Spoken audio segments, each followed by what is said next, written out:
The following are true scary stories found on the subreddit Let's Not Meet. I'll have a link in the description if you'd like to read along with me.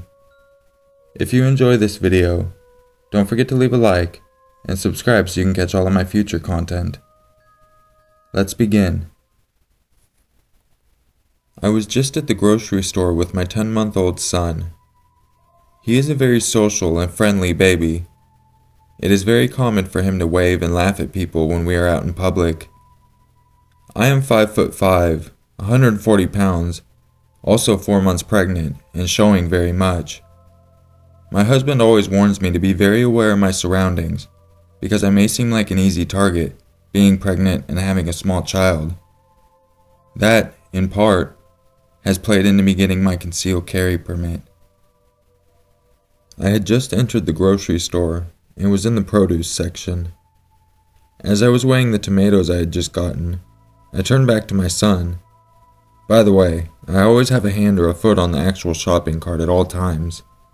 When I hear him laughing, I turn around to see a white man, about 6'2", and a fit build, in his 40s, with a full cart, making funny faces at my son.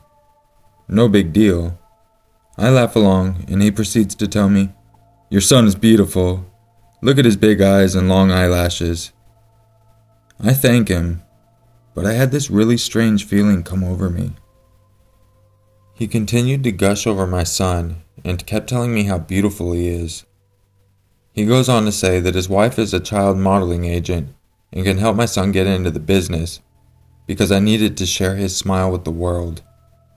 I'm starting to get really creeped out over how pushy he's being and start pushing the cart out of the produce section. He starts to get more aggressive as he sees me starting to move away from him. He pulls out his cell phone and grabs my cart to stop me from moving and attempts to take a photo of my son, saying that he needed to show him to her. As soon as I see him pull out his phone, I slap it out of his hand and tell him to stay the fuck away from my son.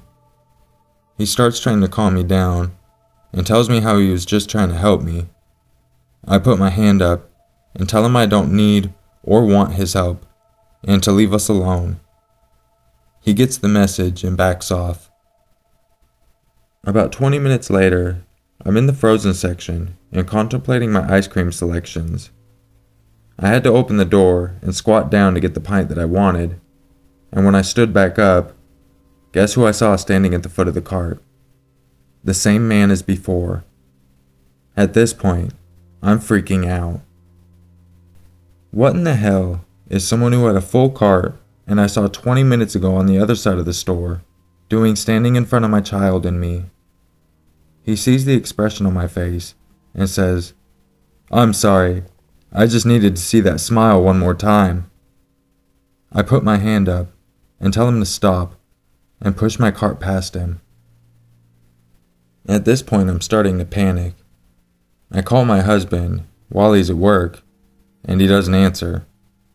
Great. I try to call a couple of his friends that live in the neighborhood, but they're at work also. Perfect. I contemplate calling the police, but I don't think he's actually done anything wrong, and worry about being blown off. I make my way into another aisle, and I see the man checking out. I get this wave of relief that comes over me. Finally, the source of my nervousness is gone. I spend another 20 minutes in the store and head for the checkout. After checking out, I started heading to the parking lot where I parked, which was in the center of the lot. I turned on my truck to get the AC going before I put my son in there, because this Texas heat is ridiculous. I have my son in one arm, and am using the others to start placing groceries in the bed of the truck while singing to him. Cars are coming and going, very normal for a parking lot. I hear a car pull up behind me, and a door open. I keep on my own business, and I hear a voice that I heard earlier. "Can I help you with that?" Fucking great, he's back. I look over and see a woman driver of the car he got out of. I start to back away from him, towards the cab of my truck.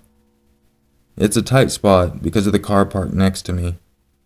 He has a wild look in his eyes, and my son senses the situation and starts to fuss and cry. He starts to speak to my son, saying, "Don't cry, buddy. Where did that smile go?" and begins to reach for him. I am fucking done, and Mama Bear comes out. I quickly put my son in the cab and reach for my gun and shut the door. I cock the gun and yell at him to get the fuck away from my son. He runs for the car, and I hear the woman yell, "Where is he?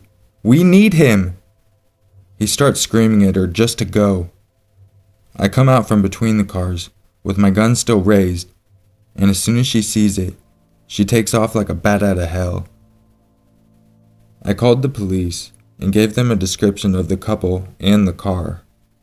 They told me I did a good job and commended me on how I kept my cool. I'm still infuriated and shaking when I think about what could have happened if we hadn't been protected. I can't even fathom losing my son. So mothers and fathers, please, always trust your instincts.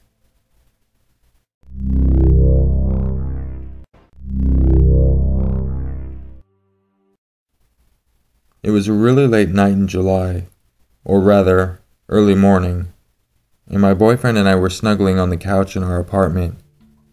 We had both just worked double shifts, and my boyfriend and I always worked thirds, making it around 4:15 in the morning. My boyfriend stood up to get a beer, when suddenly, he stopped in his tracks and furrowed his brow, as if to tell me that he heard something strange. I paused the television show that we were watching and listened. There was a knock at our sliding glass door. "Did you hear that?" my boyfriend asked me. "Yeah, but I think it's the neighbors again," I rationalized, referring to the loud couple that lived in the apartment above us. I will admit, we had been smoking a little marijuana about an hour earlier, so I thought my boyfriend was just being paranoid. But then, we heard the knock again. It was definitely not the couple from upstairs, as the noises sounded too close. My boyfriend looked puzzled. Neither of us had any idea who could be out there at such a late hour. "Those were definitely knocks," he said. "Where's one of those knives?"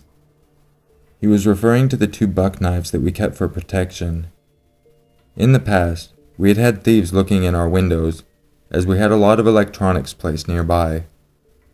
My boyfriend traveled with his family fairly often, so he got them from my dad for me, for protection in case the thieves ever returned when I was alone.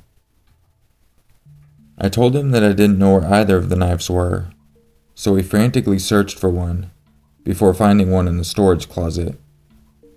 He started to walk towards the door, and my heart began pounding in my chest. I pulled the blanket over my lap, up to my chest, as I was only wearing a bikini, since it was a hot evening and I was trying to stay cool. I felt unnerved by the late-night visitor, so I covered my body the best that I could with the blanket, as my boyfriend pulled the curtain aside to look outside. My boyfriend looked surprised when he saw a man in his late 30s or early 30s standing in front of our glass door. My boyfriend slid open the glass door, only a little bit, and confronted the man, who we could clearly determine was drunk. "Can I help you?" my boyfriend said, with a little bit of annoyance. The man did approach our private community apartment building at an ungodly hour after all. "What up?" the man asked, with a disturbing sense of confidence, despite his dirty appearance.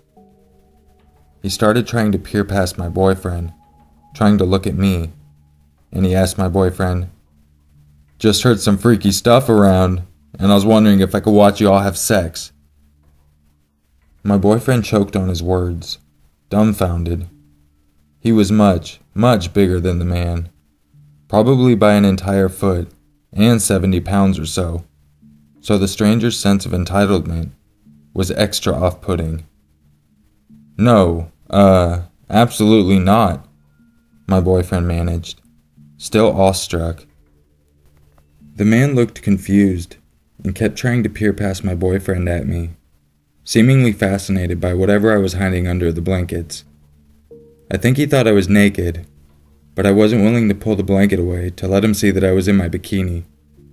He did not seem stable, especially after what happened next. "What?" he asked, seeming a little confused and angry, still trying to peer past my boyfriend to get a glimpse of me. "I was hanging out in the bushes, watching this couple get it on in a hot tub next to the main entrance of this place, and I wanted to watch you guys too."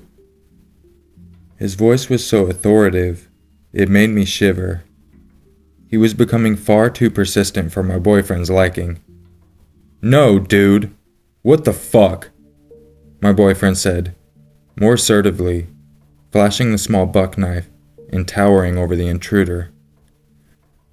The man's eyes widened, and he ran away. We tried reporting him to an anonymous tip line, as we live in a high theft area, and it didn't seem like something the cops would appreciate if we reported it as an emergency. Unfortunately, the woman on the line redirected us to the line for the city an hour north of ours, so the man may still be wandering around, watching people through their windows and hiding in their bushes. We still check outside our doors and windows to see if he's lurking around. I haven't quite felt the same in my apartment during my late nights alone. We're hoping to move soon. I just can't stop thinking about what would have happened if my boyfriend wasn't there with me. Would the man have tried to come after me? Would he have tried to rape me? I really don't know. But I really hope the police found him.